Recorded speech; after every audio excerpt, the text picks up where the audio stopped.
Welcome, and please grant me your attention. I need you to visualize something raw, something chillingly ordinary. Picture a modern family. Mark, the father, weary from work, always checking his stock app. Sarah, the mother, perpetually busy, her world measured in meeting requests and digital filters. And then there is Liam, their 15-year-old son. He is not out playing. He is not reading. He is sitting, bathed in the icy blue glow of his phone, absorbing the world through a glass screen. Today, I want you to stop asking if you are living and start asking, are you the guardian of your child's reality or just the provider of their distractions? We all chase the same desires for our children: security, success, happiness, a life of profound meaning. But what is the price of this comfort we've built? The price is attention. The currency is time. And the digital world is a ruthless thief. Liam's life isn't defined by the lessons learned at the dinner table, which is often silent, but by the loud, relentless, and illogical voices from the device in his hands.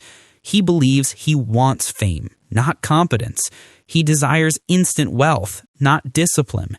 He seeks validation from millions of strangers, not deep respect from a trusted few. What are we doing today to fortify their minds against this cultural undertow? What are you doing right now to teach your son or daughter that effortless success is a lie and that digital perfection is a costume?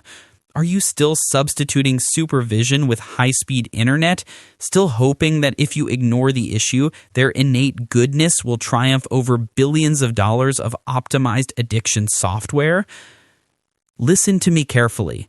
This is not a drill. This is a slow, silent, spiritual crisis. Your children are not just using social media, they are being used by it. They are being programmed to value performance over principle and outrage over reason. This is not a motivational speech. This is a cold, hard diagnosis, and we must wake up.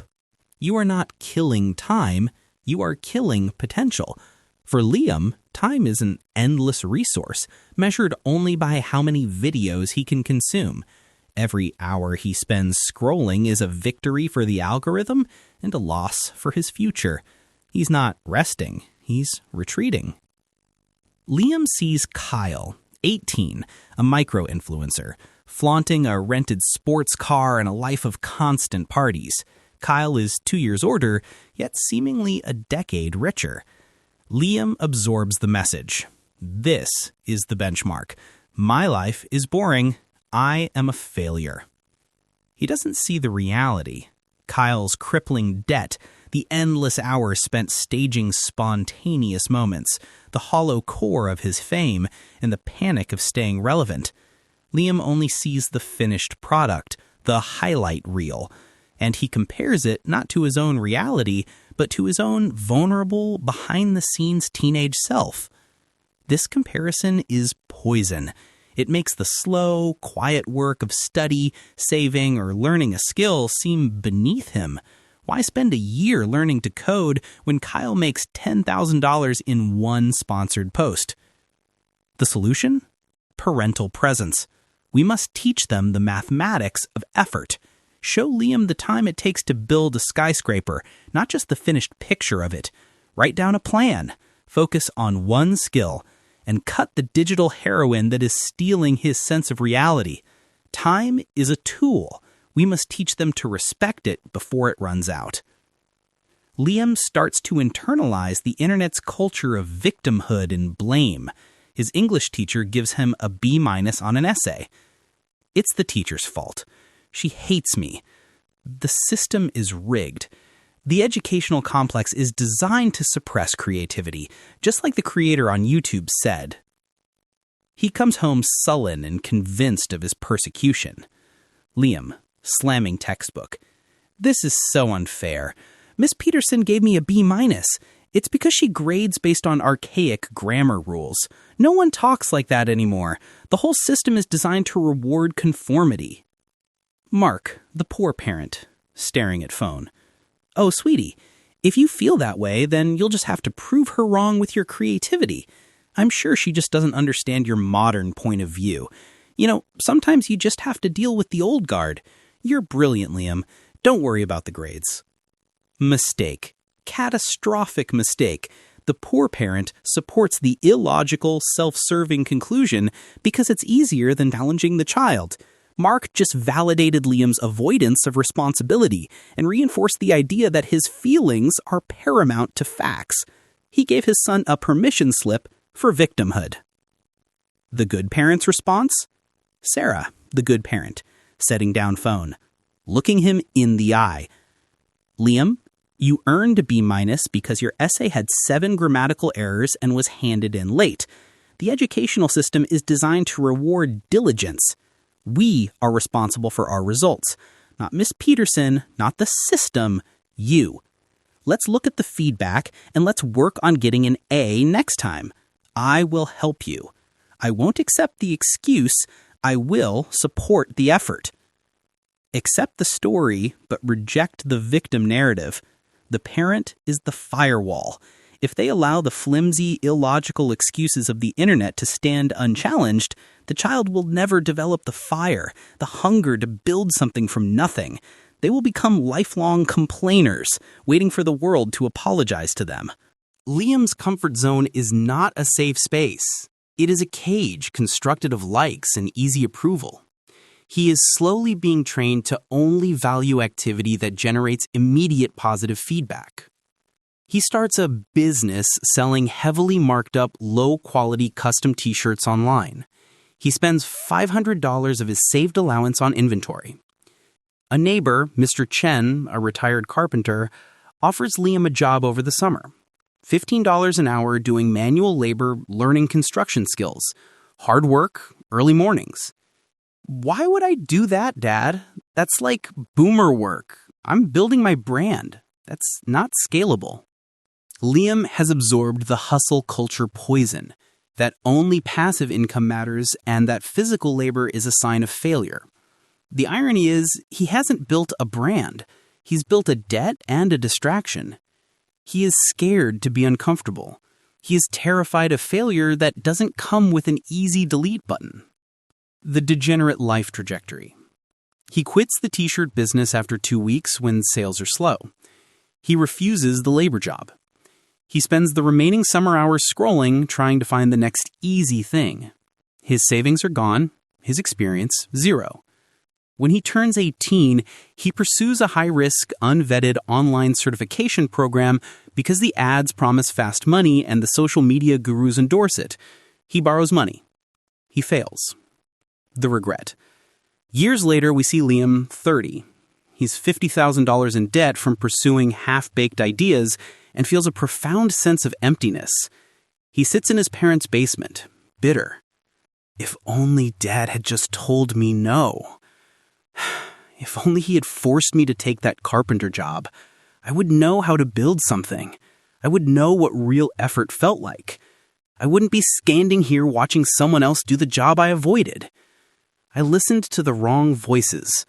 I needed an anchor, and all I got was a cheerleader. The seed that stays under the soil never becomes a tree. It must break through the ground, face the sun, face the wind, and risk breaking. We must teach them to fail proudly in the real world.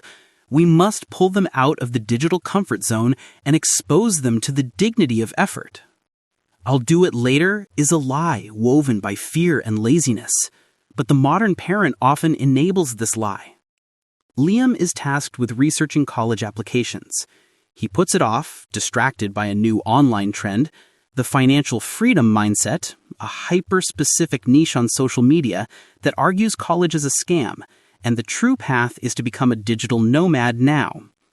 The content is slick, persuasive, and completely lacking in context or long-term risk assessment. He presents this radical, illogical plan to his parents. "I'm not going to apply, Dad. It's a waste of time. I listened to this guy, the life hacker, and he says debt is slavery. I can learn to code on a beach in Thailand for half the price and be financially independent by 21. It's the only way to be really free. Wow, he is very persuasive. I mean, Liam, that does sound exciting. It sounds like you've really found your direction. If you feel that strongly, we will support you. We want you to be happy. The parent's primary job is to protect the long-term future from the short-term feeling. Mark knows deep down this plan is reckless. But Mark is scared of conflict, scared of disappointing his son, and deeply influenced by the modern narrative that happiness is the only goal. He confuses support with enabling. He confuses feeling with fact. The good parent's response? Liam, that sounds like a fantasy crafted to sell courses. It is not a plan. We can discuss gap years, but your plan must be backed by logic, not a YouTuber's promise. Your long-term freedom requires a baseline of security that this nomad life does not provide. We are going to apply to colleges, and then you can research this hacker's background. Let's see his 5-year tax returns. We act now on the foundation. We do not wait for a magical future. You must be the voice of logic, because the moment you let illogical, social media-driven nonsense dictate a major life path, you have handed your child's future to the digital ether. Later becomes never. And one day, Liam will look back, not with gratitude for his parents' support, but with fury for their weakness. The teenage mind is already struggling with comparison. Social media turns it into a lethal weapon. Lesson 9. Comparison is not killing them, it's killing them. Liam is constantly viewing people who have more, who seem happier, who have the perfect body, the perfect group, the perfect aesthetic. He is not comparing his effort to his last month's effort. He is comparing his raw, messy internal life, his behind the scenes, to an influencer's highlight reel. This leads to the creation of a manufactured self. Liam is quiet and introverted, but online, he adopts the aggressive, performative confidence of the creators he admires. He starts talking in their catchphrases, using their opinions, and copying their persona. He is an echo, not a voice. The irony is that as he tries to be liked by millions, he becomes increasingly isolated from himself. When he looks in the mirror, he sees two people, the authentic boy, quiet and thoughtful, and the aggressive, attention-seeking mask. He believes the mask is the only one that can succeed in this new world. The result? A profound lack of authenticity.